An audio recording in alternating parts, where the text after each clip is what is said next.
In recent months, a bold new chapter in professional rugby has begun to take shape with the emergence of the Rebel Rugby 360 global competition. Backed by significant Saudi Arabian investment, this breakaway rugby union league has set its sights on some of the NRL's biggest stars, offering lucrative contracts that threaten to disrupt the traditional rugby league landscape.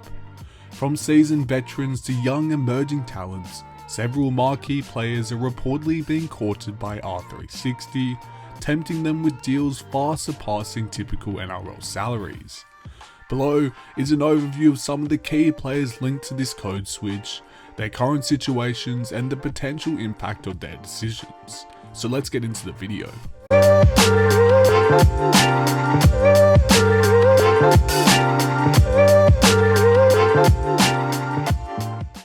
Roger Tuivasa-Sheck, the 2018 Dally M medal winner, is poised to become the first NRL star to sign with the Rebel Rugby 360 competition, with reports suggesting a deal worth over $1 million per season.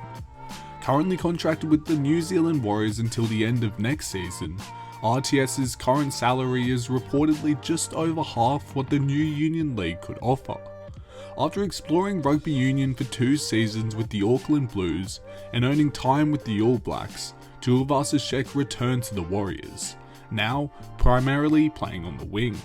At 32 years old, he may be past his prime, but his elite attacking skills and star power make him a key target for the new league's ambitious plans. Warriors CEO Cameron George has acknowledged the approach for Tuivasa-Sheck, but has not publicly commented on his future, reflecting the uncertainty around the player's contract status. His versatility across fullback, centre and wing positions adds further value to his potential union role. Despite his age, he remains a dangerous attacking weapon capable of game-changing plays. The Rebel competition's backing by Saudi investors highlights the financial muscle it has to attract big names like RTS. Melbourne Storm's fleet-footed fullback Ryan Papenhuyzen has also attracted interest from the Rugby 360 competition. The 27-year-old, whose contract with Melbourne ends after next season, has reportedly held a high-level meeting with the Rebel League's officials. Papenhuyzen's background includes playing schoolboy rugby union for Oak Hill College before transitioning to rugby league, where he became one of the NRL's marquee players. With the potential to earn $1.5 million per year, more than any current NRL player, Papenhuyzen is seriously considering a switch, though his manager has not publicly commented on the talks. The Rebel League representatives were in Australia for the British and Irish Lions tour, seizing the opportunity to engage top athletes like Papenhuyzen. His speed and skill set are exactly the kind of attributes a new competition wants to showcase. The Storm will likely try to retain him, but matching the financial lure of Rugby 360 may be impossible. Papenhuyzen's potential move would mark a significant blow to the NRL, given his rising status and recent performances, especially in finals footy. At just 21 years old, Rabbitohs fullback Jai Gray is emerging as one of Rugby 360's most surprising high-profile targets. Despite having played only 28 NRL games and serving as South Sydney's reserve fullback behind Latrell Mitchell, Gray has reportedly been offered a massive $920,000 contract by the Rebel Union League. With a history of playing rugby union in high school at the Southport School on the Gold Coast, and recently being named NRL Rookie of the Year in 2024, Gray's youth and potential make him an attractive recruit. South Sydney faces a tough battle to retain him amid these tempting financial incentives. Gray has shown scoring ability with 11 tries in 28 games, suggesting his attacking prowess could translate well into union.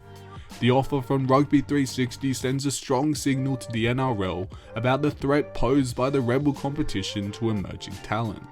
While he remains contracted until 2026, Gray's rugby union background could make the transition smoother than for some others. Newcastle Knights star Kalyn Ponga has been linked with the potential switch to Rugby 360, although he has publicly ruled out any move until 2028, reaffirming his commitment to the Knights.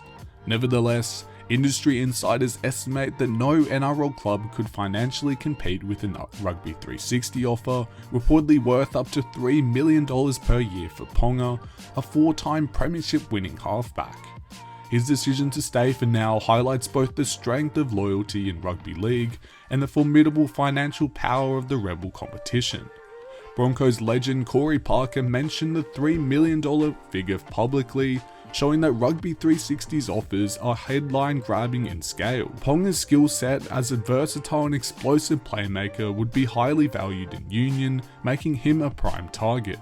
Despite the lucrative offers, Ponga's commitment to Newcastle shows that not all players are easily swayed by money alone. Melbourne Storm's powerhouse front rower Nelson Asofa-Solomona is the latest NRL figure linked with Rugby 360's breakaway ambitions. The New Zealand international, who debuted with the Storm under 20s in 2014 and has won 2 premierships, is contracted through to the end of 2027. Despite this, the prospect of lucrative Union contracts has put him on Rugby 360's radar, signalling the competition's intent to lure top-tier forwards in addition to skillful backs. Asofa-Solomona's physical presence and proven success in rugby league would make him an attractive signing for a Union side looking to build a powerful forward pack. His experience and international pedigree add further value for the Rebel League's marketing and competitive goals. While still committed to the Storm, the financial muscle and global appeal of Rugby 360 means his future could still be in flux. The longer contract may provide some security, but will not necessarily prevent interest from Rugby 360. St George Illawarra Dragons enforcer Jayden Su'A is reportedly attracting interest from French and European rugby, with Rugby 360 likely among potential destinations. The 27-year-old, who has a background in rugby union from Anglican Church Grammar School, where he played alongside Kalyn Ponga, is contracted through 2026 with a player option for 2027. This means he could be available to a negotiated move when the Rebel competition starts. Su'A has been one of the Dragons' most consistent performers and a Maroons representative, making him a valuable asset for both league and union. Coach Shane Flanagan will be keen to keep him, but the financial appeal and history of Union experience could be persuasive. His physicality and skill set could translate well into the 15-man code, adding to the Rebel League's recruitment strategy. English representative centre Herbie Farnworth is among the latest players rumoured to be targets of Rugby 360's massive recruitment drive. Farnworth, who plays for the Dolphins and is off contract at the end of 2026, faces an intriguing choice. Despite having a big money extension offer from his current club, the lure of playing closer to his English home with the lucrative Rugby 360 contract could tempt him to switch codes. His recent hamstring injury has delayed any formal approaches, but the new competition's ability to pay up to $2 million annually makes him a key figure in their plans. Farnworth has made it clear he wants to remain with Redcliffe, showing loyalty that may complicate recruitment efforts. However, the timing of the Rugby 360 season, which overlaps with the NRL season, means he couldn't play both, forcing a full commitment. His contract allows negotiations with rival NRL clubs from November 1st, putting additional pressure on the Dolphins to secure his future. Farnworth's English background adds to Rugby 360's appeal, as it would allow him to be closer to family and his roots. Parramatta Eels and New South Wales Blues star Zac Lomax is another player on Rugby 360's radar. Although no formal approach has been made, the young Origin back is at the peak of his career, and in the first year of a 4-year deal with Parramatta. Given this, the club is unlikely to release him.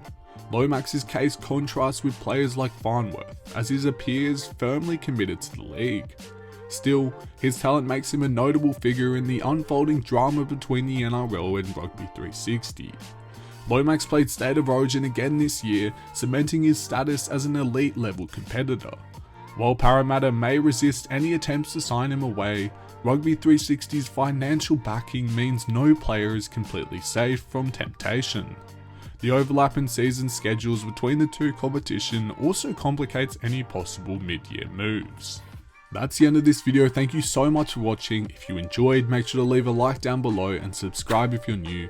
Let me know in the comments down below what you think of some of these transfers and if you think any of them will make the switch to Rugby 360. With that being said, we'll see you in the next video and goodbye.